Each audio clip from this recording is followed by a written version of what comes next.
Last month, Alpha News reported on the closure of the $30 million Hennepin County Homeschool in Minnetonka.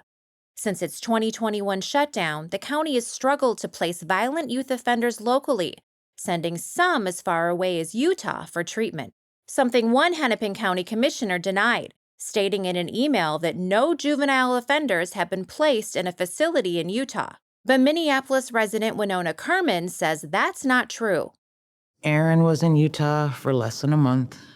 It was very tumultuous for him. The year was 2019, and her teenage son Aaron had been going down a bad path. I believe he started running away, experimenting with marijuana, and he just having, teenage angst, a lot of anger.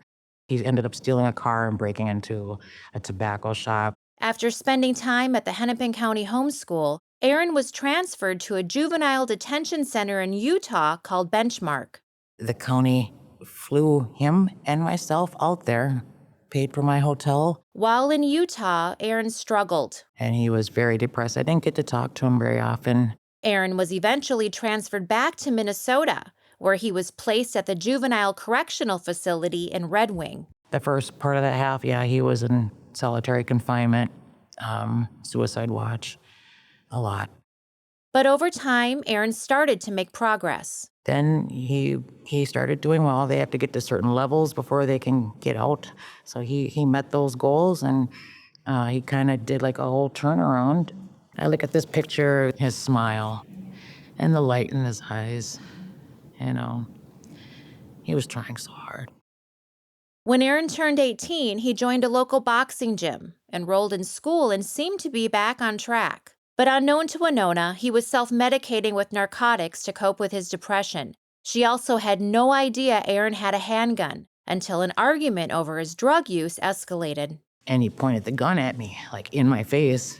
And at that moment, he threatened, he put it to his head, and he threatened that he said he would kill me, kill his dad, and kill his sister, and kill himself. And he said that I didn't understand like what he was going through, what kind of pain, and how hard it is for him every day to get up. And then he said, how do you think I'm getting all these things done? How do you think I'm going to school and going to boxing and doing everything that you're asking me to do? He said, it's the drugs. After that confrontation, Aaron promised to seek help and get rid of the gun. Wenona thought he was on a better path until Christmas 2023. We had Christmas Eve at my house, and I remember he seemed really off. He seemed really out of it. He decided to go to his dad's house that night to check on his dad. That morning, one of my neighbors was in the back alley. He was like, bro, are you good? His room was shut. He wasn't in there, so I just ran outside, and it was Aaron sitting in a chair. And I thought he was dead because his lips were blue. His eyes were kind of a little bit open, but there was nothing there. And I didn't even see at the time what he had wrote on his hand. And later at the hospital, they told me he had put DNR, do not resuscitate. Wenona knew then this was not an accidental overdose. Aaron had intended to take his own life.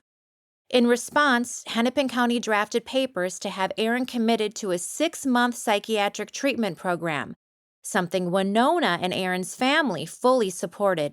They drew this up. There's findings of facts for all the reasons why he should be committed for 6 months. But then Hennepin County stayed his commitment. Despite court findings that Aaron posed a serious risk to himself and others, he was released under the condition he avoid drugs and alcohol, attend outpatient treatment, and take prescribed medications.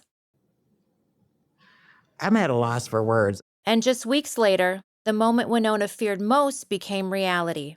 In the throes of his addiction and depression, Aaron got into a heated argument with 2 men. Him and his dad had got into it.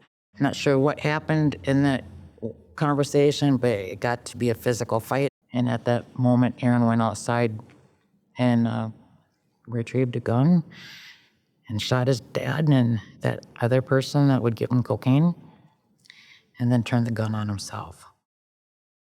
Both men survived, but Aaron did not. Now, Wenona is left wondering what might have been different had Aaron served his civil commitment instead of being let go. I believe that 100% he would have been here for another 6 months, yes. It would have given him time to stabilize Whether that means getting on medications, changing medications, getting therapy, getting really grounded in that, and also getting a system cleared, so getting off the drugs. Have you reached out to Mary Moriarty's office? I did try, and I've gotten no response. And I have tried to reach out to other news stations and got no response. None. Only you. While Wenona admits Aaron ultimately made his own choice, she is left with questions about the system's failures. I just think they knew that he was a danger to himself, and they didn't act. They failed. I can't understand. I often wonder would Mary have done that if it was her son? If it was one of her relatives, would she made the same choice? Would that seem wise? We reached out to Mary Moriarty's office and asked why Aaron's 6-month psychiatric commitment was stayed, but received no response. Hennepin County, however, confirmed that some youth have in fact been placed in residential treatment programs in Utah. Still, despite her heartbreak, Wenona says her faith has carried her through. My faith has gotten stronger. My faith has not faltered. And I didn't know that was possible, because this is the worst thing that any parent can go through. I mean, it's literally your worst nightmare come true. In this picture I have in my living room, because anywhere I go in the room, his eyes follow.